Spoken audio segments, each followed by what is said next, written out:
बहुत बड़ा घमंडी और एरोगेंस नेता जिसका नाम चिराग पासवान है। हम वो चूहा है, हम शेर नहीं है, हम भालू नहीं है, हम वो चूहा है जो अंदर अंदर से सुरंग खोदते और पूरा इमारत को ढा देते। दोनों में से किसी का भी नहीं, न चाचा न भतीजा, समझे। अगर कोई इस बार 24 में सदन में जाएगा, हाजीपुर का राजकुमार होगा, उसका नाम इंजीनियर राजकुमार पासवान। ये लोग तो नकली ये राजनीति किया है, ठगने का काम किया है, गरीब शोषित वंचितों सबको बेवकूफ बनाया बारी बारी। और हम दिखावटी भीड़ पे विश्वास नहीं करते। सुन लीजिए, इस बार हाजीपुर की जनता और हाजीपुर के लोकसभा क्षेत्र के 22 लाख जनता चाचा के भी खाएंगे पिएंगे, चिराग भाई का भी पूरा खाए पिएंगे लेंगे, लेकिन वोटवा इंजीनियर राजकुमार पासवान को ही देंगे। अगर हाजीपुर की जनता इस बार मुझे आशीर्वाद नहीं दी ना साहब, तो ये माना जाएगा कि परिवारवाद की गुलामी से बाहर नहीं निकलना चाहते हमारी हाजीपुर की जनता। इन लोग का ईमानदारी का सबूत तो रखा हुआ है संघ भाजपा, चिराग पासवान और ये चाचा दोनों बीजेपी संघ भाजपा के मुट्ठी में है, उससे बाहर नहीं निकल सको की औकात नहीं है। नमस्कार, मेरा नाम अनूप नारायण सिंह है और आप देखना शुरू कर चुके हैं बिहार टॉप के डिजिटल प्लेटफॉर्म को। आज हमारे साथ है इंजीनियर राजकुमार पासवान, जो 2 बार हाजीपुर लोकसभा क्षेत्र से निर्दलीय प्रत्याशी के तौर पर चुनाव लड़ चुके हैं। रामविलास पासवान के परिवार के अलावा अगर कोई व्यक्ति लगातार हाजीपुर में सक्रिय है तो इंजीनियर राजकुमार पासवान जी। राजकुमार पासवान जी चाचा का हाजीपुर की भतीजा का है। इन दोनों में से किसी का भी नहीं, न चाचा न भतीजा, समझे। अगर कोई इस बार 24 में सदन में जाएगा और हाजीपुर का राजकुमार होगा, उसका नाम इंजीनियर राजकुमार पासवान है। ये लोग तो नकली ये राजनीति किया है, ठगने का काम किया है। वहाँ के जो हाजीपुर की जो जनता है, पासवान भाई लोग हैं, गरीब शोषित वंचितों सबको बेवकूफ बनाया बारी बारी से। 50 साल तक ये लोग बेवकूफ बनाते हैं, अब नहीं वहाँ बदले जाएंगे। क्या कारण है कि चाचा भतीजा दोनों हाजीपुर पर ही जीत कायम किए हुए हैं? क्यों? हाजीपुर पर बहुत सारे ऐसे सीट है जहाँ से ये लोग चुनाव जीत सकते हैं। देखिए, एक को अपने पिता की वसीयत और अपना ये हम ही हम है, बहुत बड़ा घमंडी और एरोगेंस नेता जिसका नाम चिराग पासवान है। और एक को ये है कि इस बार अंतिम बार मौका मिल जाएगा तो अगली बार अपने पुत्र को स्थापित कर देंगे। तो ये परिवारवाद से बाहर नहीं, किसी गरीब दुसाध का बेटा, जैसे कि हम गरीब दुसाध का बेटा है। मेरे पिताजी चपरासी रहे, वन विभाग में कार्य करते हैं, समझे साहब। उस बेटा को हराने के लिए ये पूरा परिवार तैयार है। 2 बार, एक बार रामविलास जी हमको जीतने नहीं दिए, सदन में जाने नहीं दिए, दूसरी बार पशुपति कुमार पारस जी सदन में जाने नहीं दिए। अब ये लोग पूरा परिवार मिलकर के इस बार राजकुमार पासवान का हवा बन रहा है हाजीपुर में। और हम दिखावटी भीड़ पे विश्वास नहीं करते।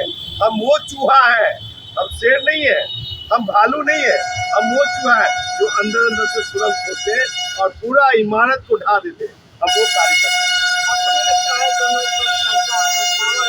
और आप खुद कह रहे हैं काफी गरीब परिवार से आते हैं, ऐसे में कैसे मुकाबला करें? सुन लीजिए, इस बार हाजीपुर की जनता और हाजीपुर के लोकसभा क्षेत्र के 22 लाख जनता चाचा के भी खाएंगे पिएंगे, चिराग भाई का भी पूरा खाए पिएंगे लेंगे, लेकिन वोटवा इंजीनियर राजकुमार पासवान को ही देंगे। वो जानते हैं कि ये काम करने वाला, लड़ने वाला और पीएमसीएच से लेके एनएमसीएच से लेके एम्स तक कोई काम करा सकता, खड़ा रह सकता, एसपीडीएम से बात कर सकता, उसका नाम इंजीनियर राजकुमार पासवान। अगर हाजीपुर की जनता इस बार मुझे आशीर्वाद नहीं दी ना साहब, तो ये माना जाएगा कि परिवारवाद की गुलामी से बाहर नहीं निकलना चाहते हमारी हाजीपुर की जनता। फिर अब जो आशीर्वाद मिले, लेकिन मैं हमेशा खड़ा मिलूंगा। सभी जातियों में कई सारे नेता है, किसी पिछड़ी जातियों में देख लीजिए, लेकिन पासवान को क्यों चिराग पासवान और पशुपति पारस अपना पॉकेट का समझते क्यों? साहब आपको बता दो कि अब लड़का लोग, युवा नौजवान जो हमारे समाज, हमारी जाति के बेटा लोग जो बेरोजगार बैठे हुए, वो लोग समझ चुके हैं इन लोग की राजनीति कि ये मेरा नहीं हो सकता, गरीबों का नहीं हो सकता, ये लोग परिवार का, और अपनी राजनीति चमकाने के लिए। सुन लीजिए, ये जितने चिराग पासवान जो है जाति के लिए 5 काम भी किया है, अगर बता दे कि क्या हो। आज जो लड़का लोग, युवा नौजवान लोग चिराग भैया जिंदाबाद कर रहे ना, उनके पिताजी चाहते तो 7 लाख पासवानों को रेलवे में टेल कम्युनिकेशन में, दूर संचार में, कोल एंड माइंस में, समझे, योजना विभाग में, हर जगह में, चपरासी में, बेलदार में, पत्थर डालने में, लेकिन नहीं किया। कौन ज्यादा ईमानदार है, चाचा जी बताइए। साहब एक चीज बोले, वो ईमानदारी का वो प्रमाण तो रखा हुआ है अमित शाह, इन लोग का ईमानदारी का सबूत तो रखा हुआ है मोदी और संघ भाजपा।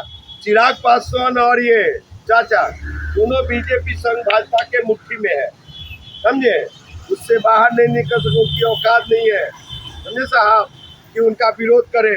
क्यों नहीं बोलते हैं बेरोजगारी पे, क्यों नहीं बोलते हैं महंगाई पे, क्यों नहीं बोलते हैं ये दुसाध रेजिमेंट पे, क्यों नहीं बोलते उनकी जाति के जो आरक्षण नहीं है। 28 राज्य है जिसमें दुसाधों को 4 राज्य में ही आरक्षण मिलता है और 24 राज्य में आज आजादी के 70-75 साल हो गए साहब। तो क्या कर रहे हैं ये लोग? आपको नहीं लगता है कि आरक्षण मिलेगा, सुरक्षित मिलेगा, फिर कोई रामविलास पासवान पैदा हो जाएगा और इंजीनियर राजकुमार पासवान जैसा गरीब का बेटा फिर गरीब रह जाएगा? आपको नहीं लगता है कि आरक्षण का भी गलत फायदा उठा है? कौन है चिराग पासवान कहते हैं समृद्ध दलितों को आरक्षण छोड़ देना चाहिए, तो चिराग भाई से बड़ा समृद्ध कौन? अगर कोई हिम्मत चिराग पासवान में, तो अपने पिताजी का खगड़िया जिला से, खगड़िया लोकसभा से चुनाव लड़के जिनके सदन में जाके दिखाए, तब समझेंगे कि मोदी के हनुमान है और शेर का बेटा है। इंजीनियर राजकुमार पासवान अब सीधे चाचा और भतीजा पर अटैक कर रहे हैं और कह रहे हैं कि दोनों अपने स्वार्थ के लिए लड़ रहे हैं और इन दोनों की कुंडली भाजपा और संघ के मुट्ठी में है। देखना दिगर होगा कि हाजीपुर को लेकर जो जिच कायम है, क्या इनका सपना पूरा होगा। पर इंजीनियर राजकुमार पासवान ने इन दिनों मीडिया में और हाजीपुर में जिस तरह से युवाओं को गोलबंद किया है, कहीं न कहीं चाचा और भतीजे के लिए एक परेशानी का सबब बनते जा रहे हैं। ऐसे ही खबरों के लिए जुड़े रहे बिहार टॉक से। यूट्यूब पर लाइक और सब्सक्राइब करें, बेल आइकन जरूर दबाएं। फेसबुक, ट्विटर और इंस्टा पर फॉलो करें। धन्यवाद।